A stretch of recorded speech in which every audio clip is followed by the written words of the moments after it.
What's up? Welcome in, Hoge and Jahns, back from the bye week and ready to go. Big game against the Lions this week. Johnsy, how you feeling? You didn't really take a bye week. I did not take a bye week. Yeah. I went, well, as everybody knows, I went to Indianapolis to see the Michigan Wolverines defeat the Iowa Hawkeyes 26-0 in the Big Ten championship game. Wanted to see JJ McCarthy for myself.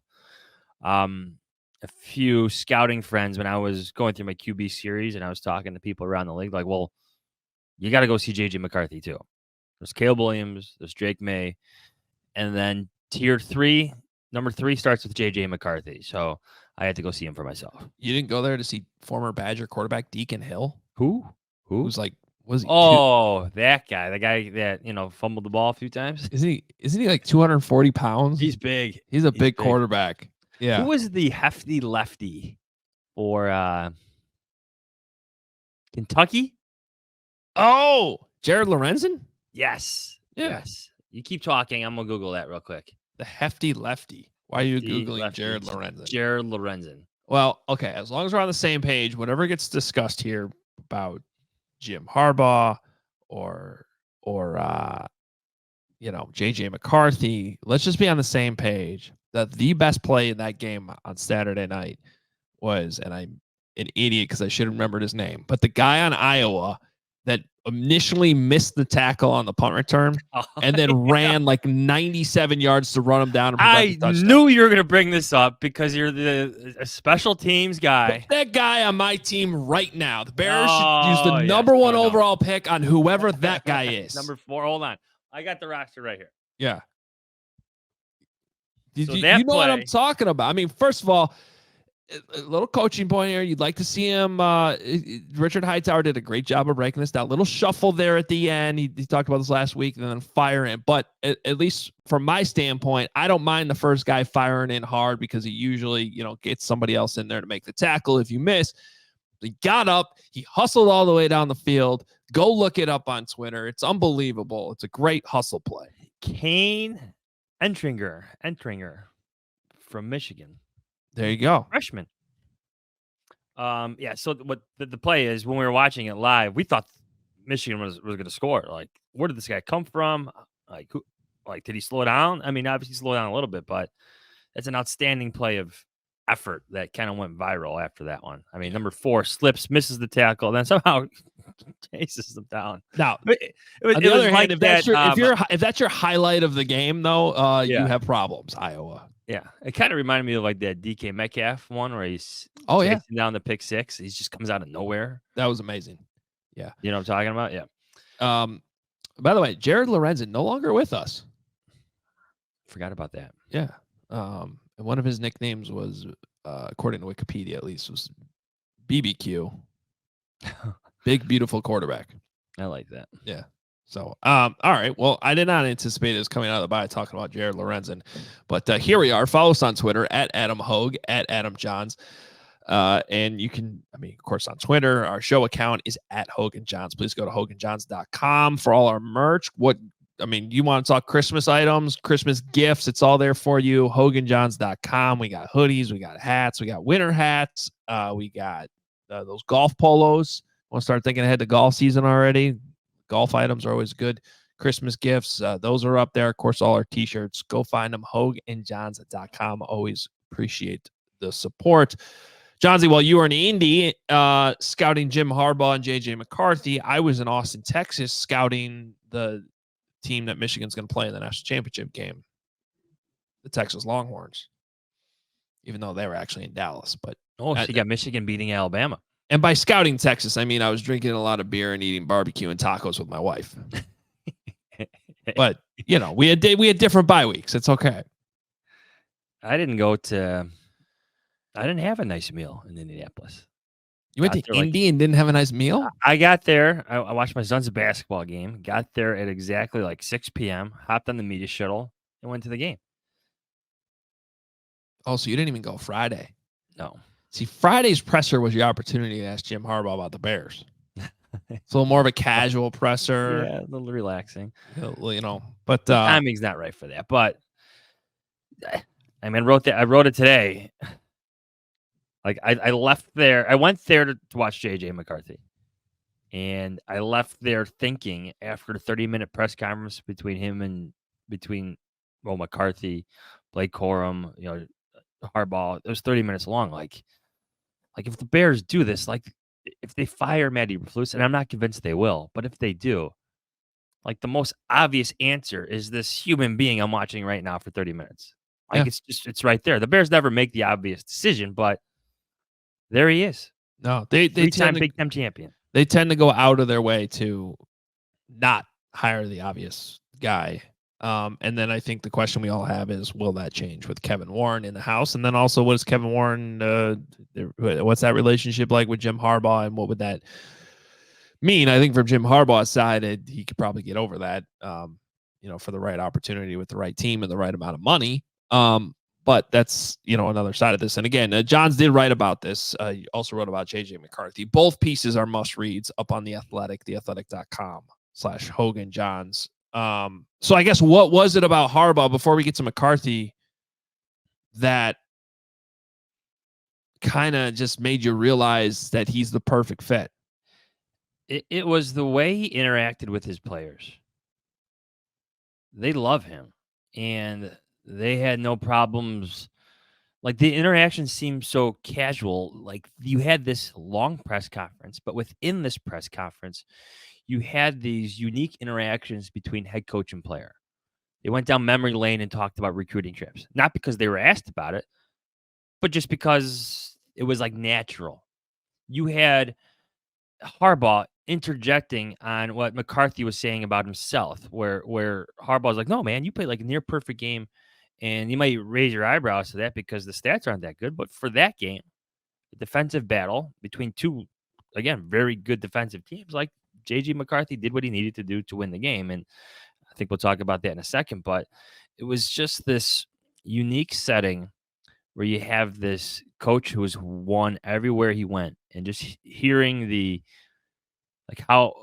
how close his relationship is to his players and how they love playing for him and how they won't play for anybody else. You hear a lot of that stuff after championship games, but this felt so genuine just because it was just more than player speak, coach speak. It was like the stories they were sharing, the looks in their faces as they looked at him. Like, this felt for real to me. Like, as an outside observer coming in for that one night, felt really real.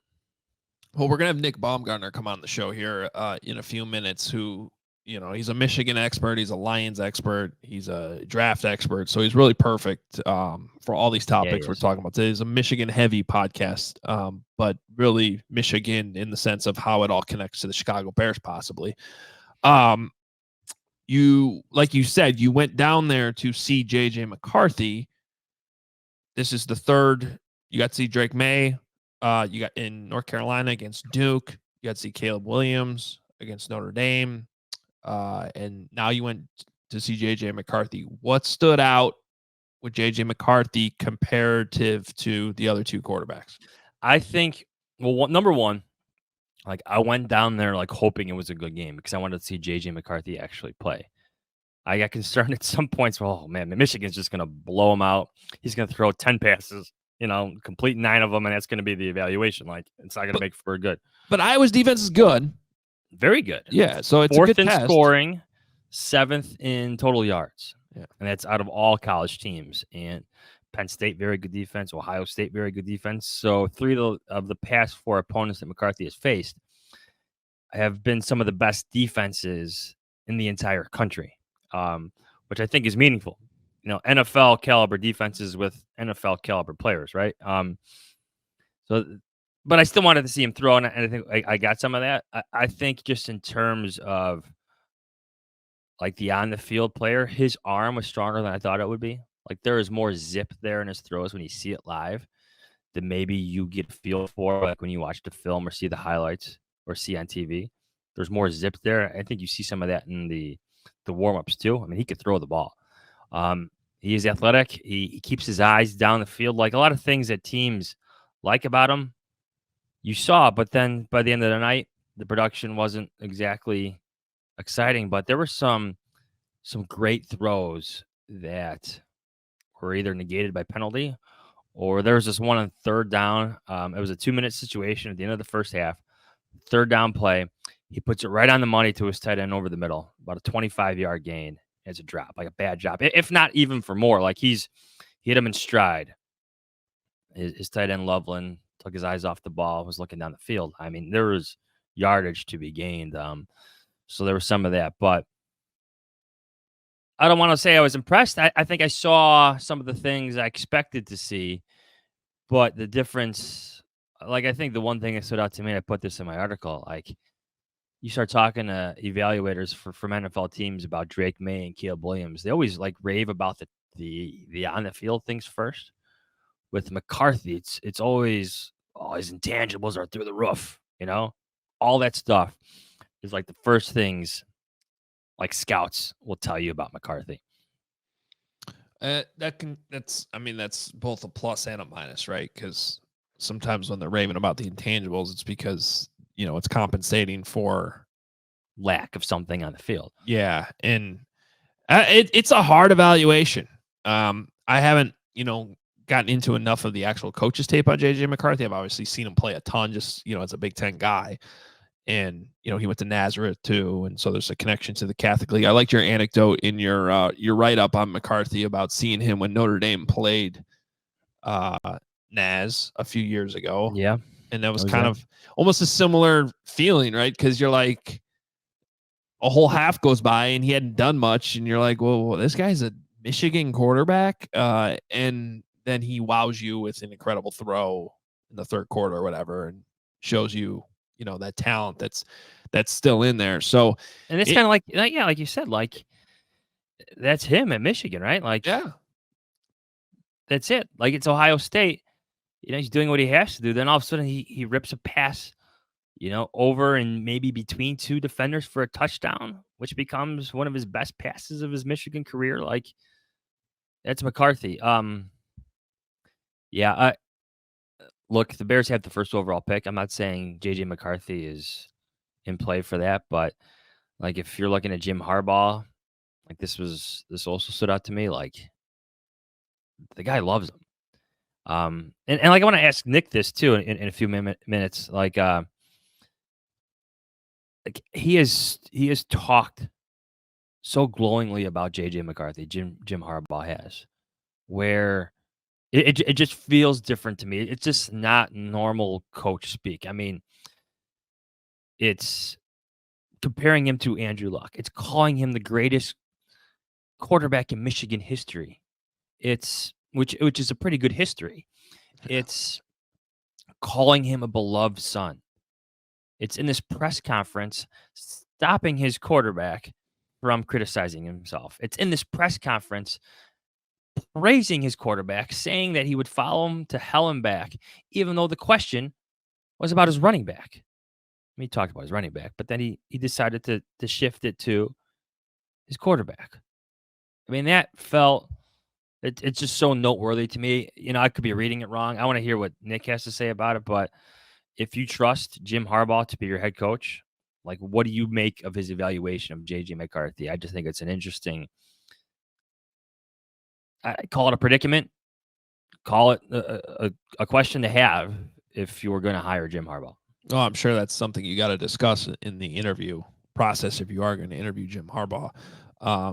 Because obviously a lot of those discussions, if the Bears go down that road, are going to have to do with the quarterback. What do you think about this guy? And by the way, he used to have to try to defend Justin Fields when Justin Fields was at Ohio State. So he knows that side of it too from the other side.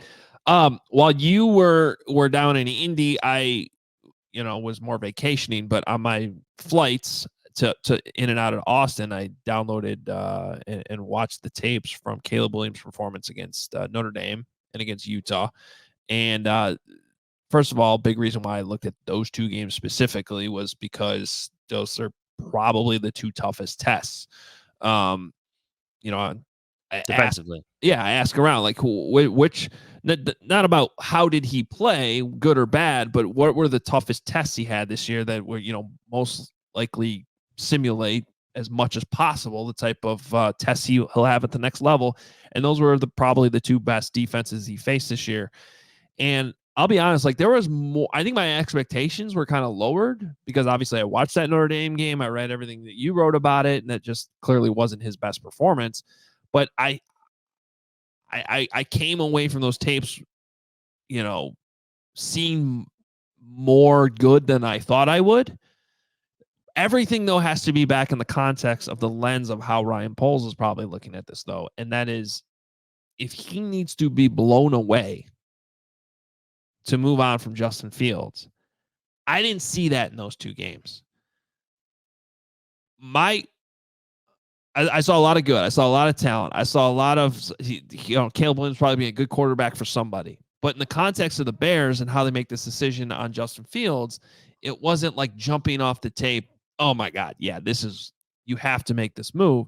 My question to you, though, because you've now seen all three of these guys in person, did you get that feeling from any of these three quarterbacks where you're just blown away? Yes, this is a Bears guy. This has to be the switch they make. The closest I got to feeling blown away was Drake May, because it was a double overtime win where he didn't play that well until his team absolutely needed him to be the best player on the field.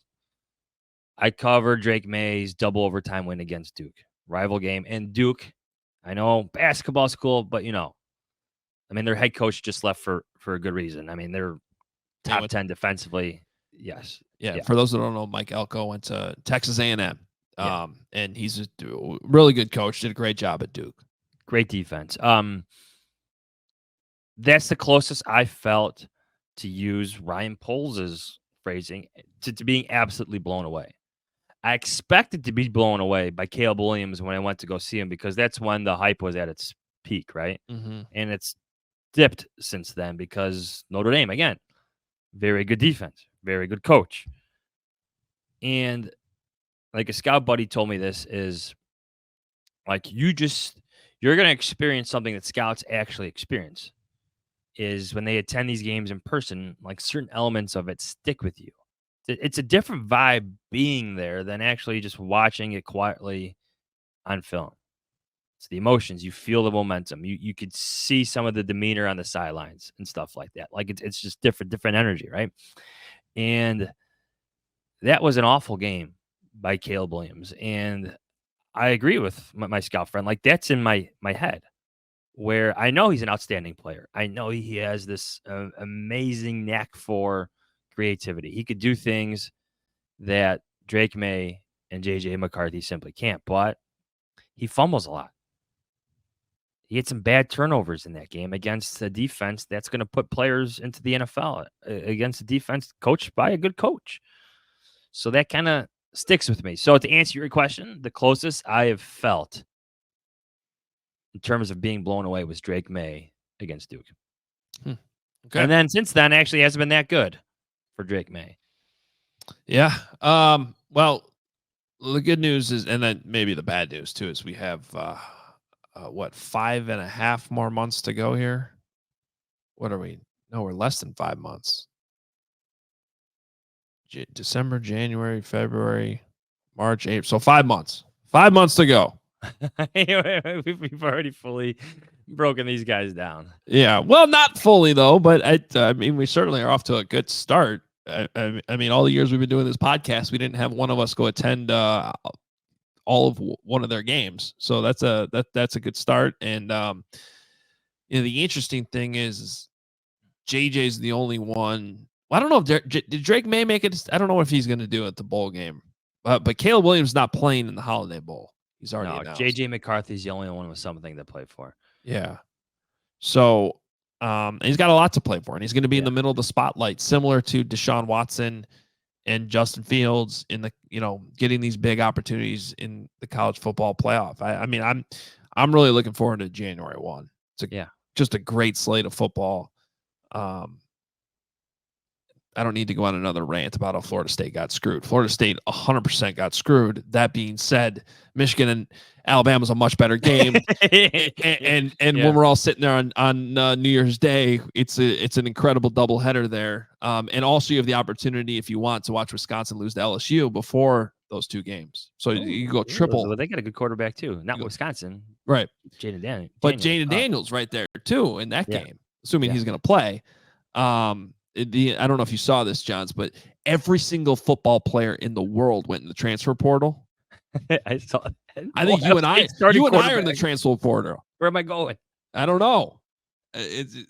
Monday was insane. I do have, before we bring Nick in, like Harbaugh mentioned this, so I looked it up about JJ McCarthy being the best quarterback, and if not, he's definitely the youngest of the best quarterbacks. So JJ McCarthy, who will change his evaluation for better or worse against Alabama, right? Like, he's only 20 years old. Drake May, 21. Caleb Williams, 22.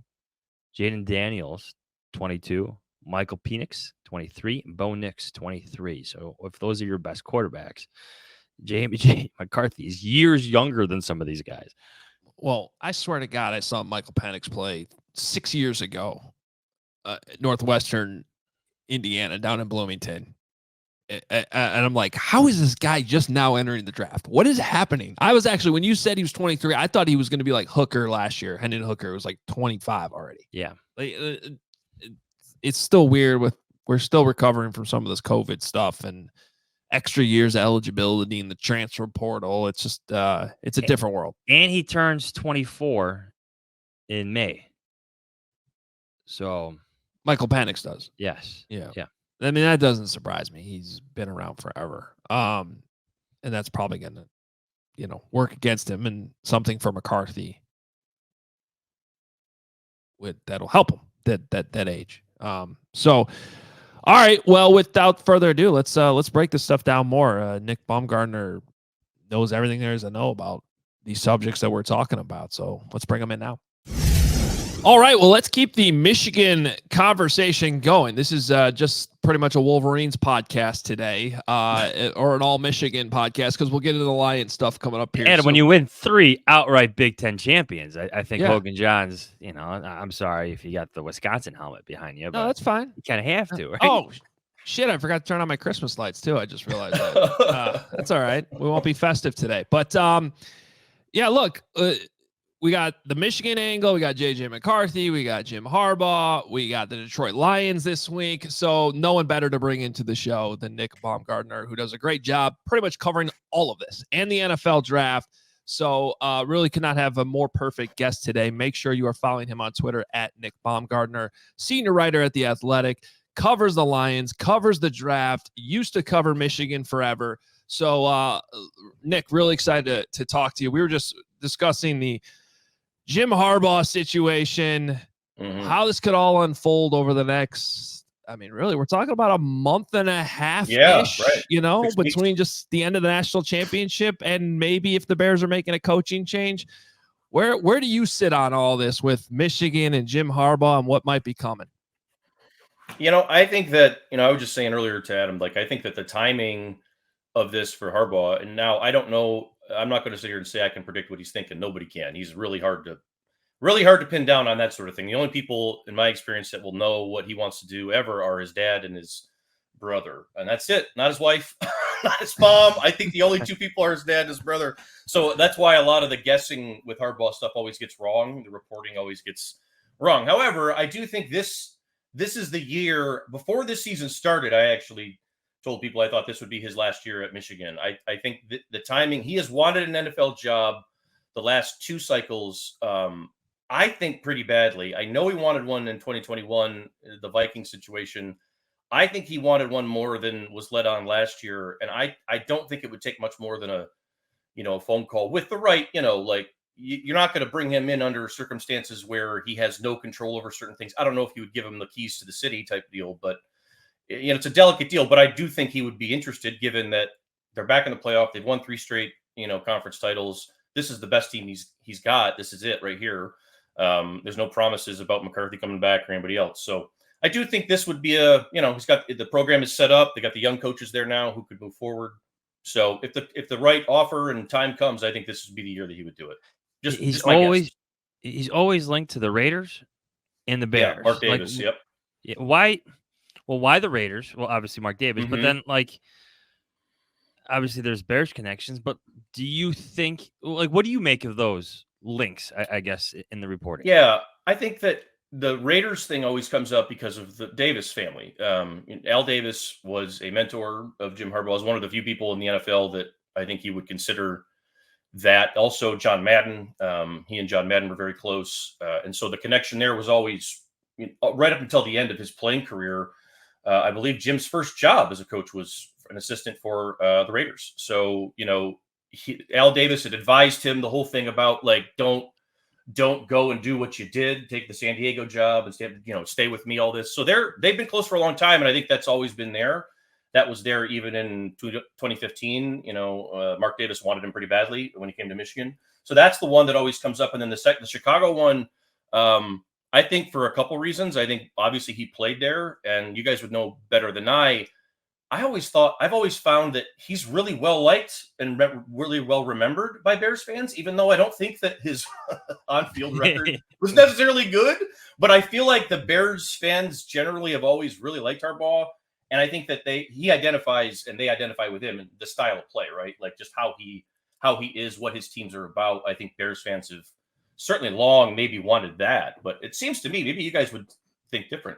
He seems to always have been sort of beloved there. Even in the early years at Michigan, when he would go to Chicago, he'd always be on the radio shows and everybody seemed to love him. So, yeah, I think as long as he's loved, that he's interested. And I think that's a big part of it.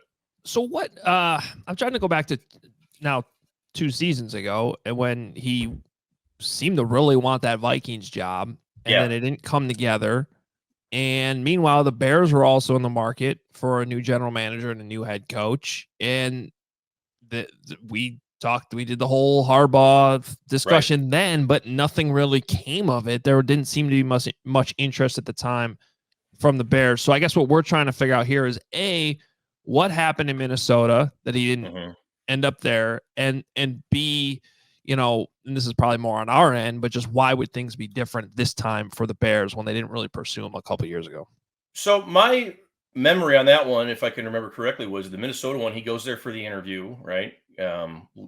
Gets on the plane to go thinking, because he's Jim Harbaugh, like, I've never lost a fight in my life. This is my job. I'm coming back with the job. Like, so he lands, does the interview. And my understanding was some point along the way, they were like, we're going to bring you back for like a second part of this, because that's how this goes now, all this sort of thing, meet the other office staff. And he was kind of like, whoa, what? Understood somewhere along the way, like, this isn't a foregone conclusion. Well, I'm not going to do this. Pulls out and then goes right back to Michigan. I think that NFL people around that time and even last year were still a little bit gun shy on, like, it wasn't that long ago that Michigan was a mess, and he was the reason why they were a mess. And there are things that you get with Jim Harbaugh that come along with sort of the brilliance that he brings to a slumping team, which is exactly what he would be able to do in a team like Chicago. You have to give him probably more control than you're comfortable with. You have to sort of cede points sometimes that you don't want to, and you have to deal with a lot of other stuff that maybe you don't want to. And that's sort of the tricky part, I guess, with him as a candidate. But 3 straight years of producing at Michigan, these players seem to love him. I mean, there was a question 3 years ago about, can you relate to young kids? That seems to be at least improving. Or maybe at an all-time high now. So I do think that his reputation is maybe improved in a football sense over the last couple of years. From there, though, I don't know. It's always tricky with him. Yeah, I'm glad you brought that up. So here I am in Indianapolis a couple of days ago, and you have Blake Corum, you have JJ McCarthy, like literally telling Jim Harbaugh they love him, and they wouldn't play for anybody else, like sitting next to him. And I mean, that's easy to identify with after winning like the 3rd Big Ten championship. So I don't know, maybe can you like take us through like the timeline of things? Like, what did he build there? You see all the success now. I know there were some down years in the middle of his 9 years there, but like from the moment he arrived, like what type of energy and juice did he bring? And like, how did that kind of take us through the ebbs and flows, maybe, if you can? Man, I mean, when he comes in, it's right off the shoot. Same thing that happened in San Francisco, same thing that happened in Michigan. It's a total culture shock. And he brings a level of toughness and like confidence in that toughness that if you're going to be around him, like by proxy, you're just going to be a tougher person. Like that's sort of how he approaches. And, back then that was, of course, that's the other question. That was 10 years ago. He had the juice physically to go out there and run around, and practices were intense. It was a lot of grinding stuff. They hit more obviously than people were used to, which would probably be the case if he came in, in a training camp situation. It would be a really hard first, 6 months for everybody, including the support staff and everybody. I mean, it would be hard, but along the way, he has a way of sort of, because he played and, he speaks the language of a player. When he gets into the room with them and sits down with them, it's hard for those guys, I think, to not come away with, man, he really understands the game, really loves the game. And if you're on his team, he'll do anything for you. Like that's sort of what he's about. And that can change at the drop of a hat. Like, it's not like he's going to hold a grudge. If you're on his team, then that's the most important thing in his life. So in a lot of ways, he practices what he preaches, and that all sort of holds up and comes true. But the real thing that pops up, and again, Michigan's going to have to answer this question too when this group that you just mentioned all passes through. He's got to get the right people with him. Tough people like to work with other tough people. Sometimes those people come and they peak and they go, and then the transition after that, or once you've gotten to the climb of where you want to go, he has a hard time sort of like leveling off and just living in the job. And I think that's been the biggest thing for him to hurdle to overcome. But his ability to shock a system and change a culture is still got to be as good as anything in the country, or, in football, I should say. One more Harbaugh question, then we can talk about future Bears quarterback JJ McCarthy. Yeah. How much does winning this thing matter in this equation? Does if Michigan falls short, doesn't win the national title, does that change the equation at all, or and then on the other side, if they do win it, do you think he's definitely gone? I think if they do win it, that would really be hard for him to not. I think it would really be hard to not want to then leave, because he definitely wants to take another crack at the NFL. The question that I have is, would it matter if they win or lose? I'm not sure. I think that he really wants to coach in the NFL again. And I think he understands that, it's however old he is, he's not getting any younger here. And having dealt with a lot of coaches over the years in situations like this, they all get to a point where if they've been in the pros or been in college for a long time and want to take that crack, they know that at some point the last call is going to come, and I'm not going to I can't say no to all of them.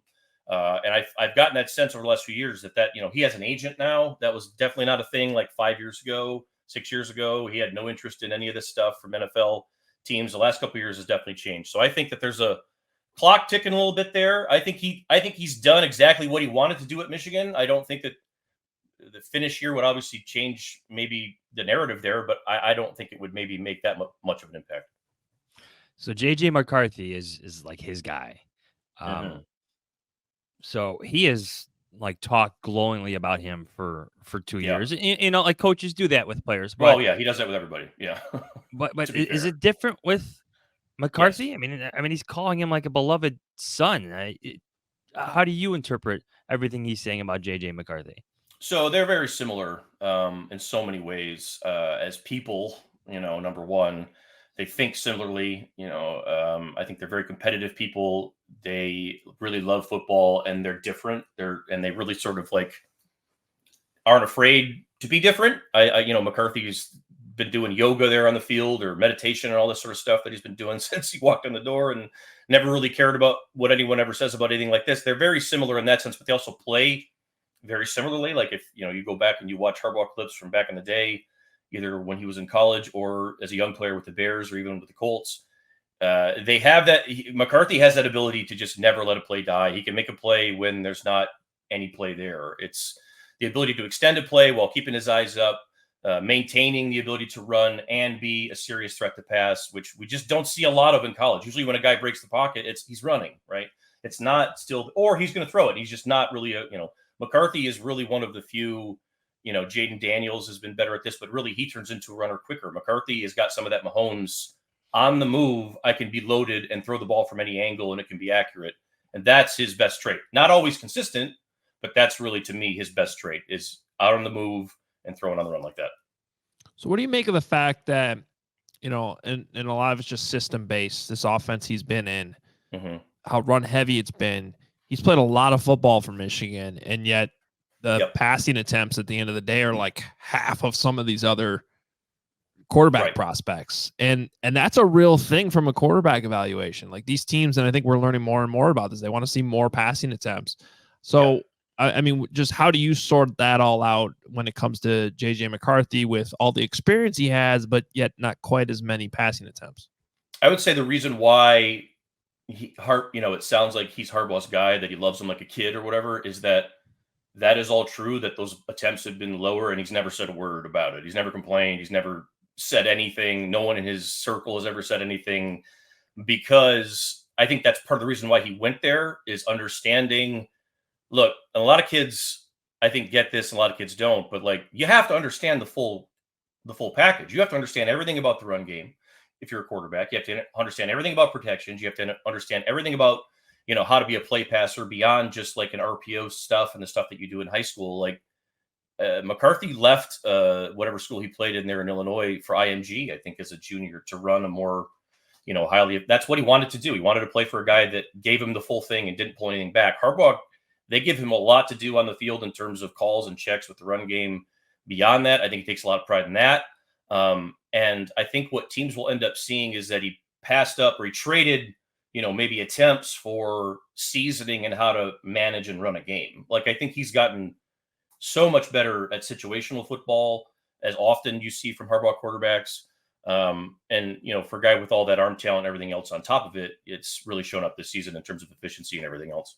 His numbers on third down are outstanding. Yeah, crazy. Yeah. Like, to me, that's something, if you're evaluating like quarterbacks in more crucial moments than others, like that stands out to me, just how, well, it's the efficiency, and then it's the productivity. It's the touchdown passes on 3rd and 7 and whatnot. Like, so how would you compare him to Caleb Williams, Drake May? I mean, does he belong in that conversation to you? I think he belongs in the QB3 conversation. And I think he is a guy that, when the smoke settles, I do think he's a first-round pick. He and Jaden Daniels, I think, are right now the two guys that would be, 3 and 4. I think both those guys have an argument to be first-round picks. But I think McCarthy, I could see where teams are going to be a little, he's not very strong. He's still kind of thin. I think he's added weight, but it's still, you'd like to see a little bit more there. He's taken some hits, and we've seen how that's gone on. And there's also, there is an inconsistency with how he places the ball down the field. It's not always where it needs to be from the pocket. He has a lot of really good receivers and players at Michigan that sort of have helped him out over the years with that. That has improved, but there's still some of that could definitely get better. But I think at the end of the day, look, if he's a guy that's like number 40 on some teams' boards, or 50, like, that's still, to me, a quarterback. I mean, he's right on the fringe of probably being in the 20s, somewhere in there. That's the difference. He's not as explosive as Caleb or as well built as Drake May, but his arm is as good as anybody else's in the country. So, based on this 16-minute interview so far in our questions, you can see where the Chicago Bears are as a franchise right now. In December, as we talk about possible head coaching candidates and the next quarterbacks. And yet we sit here, and it's been complicated because of, for instance, the game the Bears played against the Lions just a couple weeks ago, where, they pretty much dominated that game. Yeah, and they should have won. And so there's, as hard as it's been to see, sometimes there has been progress with this coaching staff. It's not a foregone conclusion that Matt Eberflus is out the door. It's not a foregone conclusion that Justin Fields is out the door. Right. So, and then the Lions have been interesting to watch these last couple weeks, because then they go on to lose pretty convincingly to the Packers on Thanksgiving, and then they had that weird game where they look like they're going to blow out the Saints, and then it ended up being tight. So let's switch gears to the Lions a little bit. What's been the temperature in Detroit recently with a team that just things aren't going quite as smooth as they were, maybe a month ago? Yeah, they definitely hit some rough air. A lot of injuries sort of caught up with them, and then they got through that. And then when guys got back, there was, just inconsistency with I think a lot of guys had some bad stretches at the same time. Like Jared Goff had been so good, for the previous, like, let's say over the last month, prior to last month anyway, at really not worrying about, zero conscious passing. Like, just, I'm going to fit the ball. I'm not going to worry about it. I'm going to give St. Brown and Laporta and these guys a chance to make a play, and they're going to do it. He got a ball picked somewhere along the way, like a month ago, and then his confidence, I felt like it sort of dipped. The offensive line had some injuries. Protection was a problem. I think Ben Johnson had a couple days where it was rough, and he tried to overdo it. So it was a lot of stuff, and I feel like the Lions are still a team that's not only young roster-wise, the coaching staff is still really young, and I think Dan Campbell and the group is still sort of learning how to manage everything week to week with a roster that is obviously very talented. So they got themselves, and that's why you've seen some of this up and down all over the place. They got themselves right again to start the New Orleans game, and then you fade, and then you have to figure out how to finish. So it's been yo-yo-y, to say the least, but at the same time, they've continued to navigate it, which I think that I probably expected it to be up and down at some point in the middle of the season because they are so young. But yeah, it'll be interesting to see how they close here. So take us to that Thanksgiving game if you can. Mm-hmm. I mean, is Jordan Love, I guess, good in your opinion? It's a running joke conversation here, but like, is that a classic, game within a few days after, kind of like an emotional comeback win against the Bears? Like, how do you view what happened against the Packers? I think that couple things. Now, obviously, I think Green Bay played well. I think Jordan Love played better last week than he did on the Thanksgiving game. I think he had a couple lucky shots in there in the Thanksgiving game. There was one where he kind of like had his arm turned, he like and it was like a 25-yard completion. Is that the one that like literally went through human beings? Like over the middle, yeah. And you're like, okay, like that was just kind of it was his day, we'll say. And he did play well. He's improving. I will say that he's improving. I'm not sure if I'll go as far as say that he's good, or I would close the book on whether or not they need to continue looking. But they played well as a team. I think the group played well that day. And Green Bay does have a lot of like Chicago, like Minnesota. There are a lot of young pieces that when they all come together, it looks pretty good. And Detroit had a rough one. Like I said, I mean, I think they tried to do way too much. I think they tried to overcorrect. They had a rough day against the Bears and pulled it out. And I think we're still sort of like, that's not how we want to play. They tried to do too much. And it was just, I think they had 6 fourth downs that they blew in that game, which is crazy, right? So, I mean, it was a lot of sloppy, erratic football, and they still have a chance to win it at the end, which I think sort of says all there is to say about that one.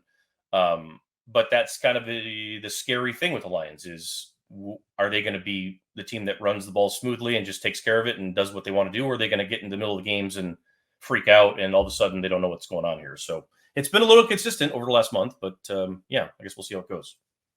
I noticed the line on this game is interesting because I think it got all the way up to 9.5 when the Bears played in Detroit a few weeks ago. Yeah, like okay. I think that's where it settled. I think it was at 8.5 for a lot of the week, and then maybe it went to 9. Maybe it was the other way around. 9.5 went down to 8.5. Whatever it was right there. And now this one I think opened up at just 4. And when I checked it last night, it was down to 3. Mm-hmm. So the Lions only being favored by 3 on the road. I guess that makes sense considering how the Bears. So.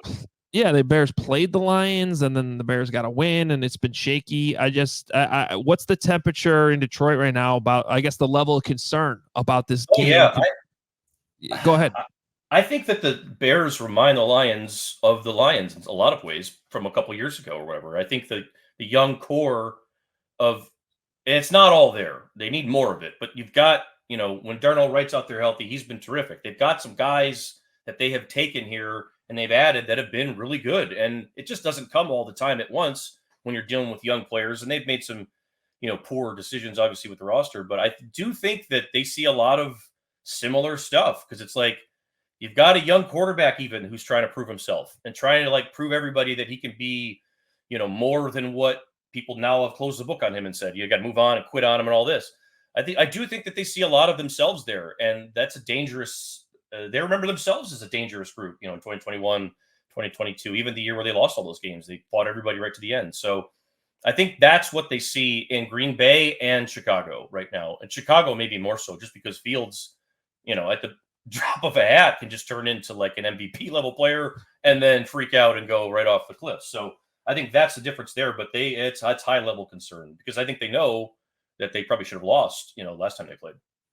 So taking into account like everything you just said, high level of concern, maybe the Bears can surprise the Lions this week. Like, how do you think they fit among the best teams in the conference right now? The 49ers, the Eagles, the Cowboys. Like, are they number 4 on your list behind those? I think that's probably, yes, when you just rattle those off, because, this division is obviously not elite, as we know. It's far from elite. Detroit's schedule has not been good. It will continue to not be good for most of the rest of the year. They do have Dallas later in the year, but based on everything that we've seen from those other teams, specifically Philly and San Francisco, they seem to be on a different level. And then Dallas, if Prescott's going to play the way he's played, of late, they look like a Super Bowl contender. I'm not sure the Lions are a Super Bowl contender. I don't know if I would put them in that tier. To me, they're a playoff team. They're a team that can certainly make the playoffs, win this division, maybe win a playoff game. But it does feel like, to me, they still need more in a few areas. We've seen Aiden Hutchinson be one of the top pressure guys in the league this year, but he's the only one. I mean, he's only got 5 sacks because he's getting doubled. They don't have enough up front. The defense has been very leaky. There's a ton of stuff to like about the Lions still, and I think that they're going in the right direction, but I'm still not sure if they're, exactly what their record maybe shows based on how this division has been. So one more coaching question, because, and I know we asked Colton about this a few weeks ago, but Ben Johnson is probably going to get some looks here again if he wants them. And, everything offensively is right there on the tape. It's impressive. What he's done with Jared Goff is impressive. But what is your take on him in terms of head coaching material? Yeah, I don't know. That's a really good question, because it's been such a fast rise for him. He was it was not that long ago. And really the only reason he was a holdover on the Campbell staff is because Dan knew him from the random time he was with him in Miami, because he was a Patricia hire. Ben Johnson was a tight ends coach for Patricia during that last year, and maybe even like an analyst or something like that. And then Campbell got here, changed everything, and was like, oh yeah, I remember this guy. Starts listening to him more and more. His voice sort of grows more and more. And then it hasn't stopped growing. And I think that there's a lot to like in that, because he sort of forced his way into a conversation in a room of coaches that is really like a highly experienced. You're talking, I mean, he unseated Anthony Lynn. I mean, he got him basically taken out of there right away. He took his job within the first 6 weeks. And I think that there's some confidence there, but there's also a lot of questions, because this offensive line is awesome. They have, if not the second or third best offensive line in the NFL, it's one of those 3 in terms of talent. The backs that they now have in Montgomery and Gibbs to run with has been awesome. They've had pieces and weapons here for sure. They've done the right things with them, obviously, and I think that's why he gets all the credit for that. But I'm not sure, because this is not a former. I guess he is a former quarterback, but in a lot of ways, that's not what his grow up in this game has been about, the run game. So that can be hard to predict sometimes with head coaches, I think, right? When all things are equal. So I think sometimes I wonder if he has to go to the right job, if, with personnel and everything, but I don't know. Remains to be seen on that front. It's the Jimmies and Joes, not the X's and O's. Yeah, it is, usually. It's the Jim Harbaughs and Ben Johnsons. Jims and Bens. Yeah. Nick, great stuff. We always love talking to you, and just perfect conversation for today. So thanks for jumping on with us. Anytime, guys. By the way, if anyone's interested, Nick wrote a book about the 97 Michigan Wolverines called Mountaintop. That team was loaded. Charles Woodson, Tom Brady was on that team. So he's a Michigan guy, and it was good to have him on talking about these Michigan connections today. You hear everything he said about like Harbaugh, and don't the Raiders just sound like perfect for him right now? No coach, no GM. Please come help us. Yeah, I haven't looked at what the betting favorites would be, but you'd have to think the Raiders are higher on the list than the Bears. Yeah. If not for anything else than that, they have an interim coach right now. They have an opening. And like we talked about in the opening of the show, Mark Davis, he'll take that big swing, man. He'll go for it. He wants to do it. Yeah, he's ready. And that's the big question too. Again, is just are the McCaskies going to compete with the Davis family on paying a guy like that? I don't know. See, I don't even think it's paying him, because they can. I know they can, but there's no track record there. It's like the Raiders gave John Gruden $100 million contract. Yeah, I know. Yeah. I mean, until the Bears do it with a head coach, I mean, until they show they're willing to pay one, what, $15 million or something like that, which sounds crazy, but that's, if you're going to go big, you got to do it. Yeah. I just think the Bears have to they almost have to sell themselves to a candidate like this sometimes, roll out the red carpet, but I don't think the Bears have the carpet handy. You know what I mean? I don't remember. Yeah, there's got to be some carpet in that house. Blue entryway. Yeah, there's the one all trophy. blue. There's the one trophy, and then there's the the George Halas statue outside. Well, it is interesting with the Michigan connections. It's good having you down in Indy to report on all this, and well, now we turn our attention from Ann Arbor to Detroit because it's Bears got a game this week that's winnable. You can kind of just tell talking to Nick that the Lions are a little worried about this. So we'll have more on the Bears-Lions game on Thursday, as always. And we have a special guest coming up. Since we had Nick on Tuesday, we're going to have Diana Rossini on Thursday.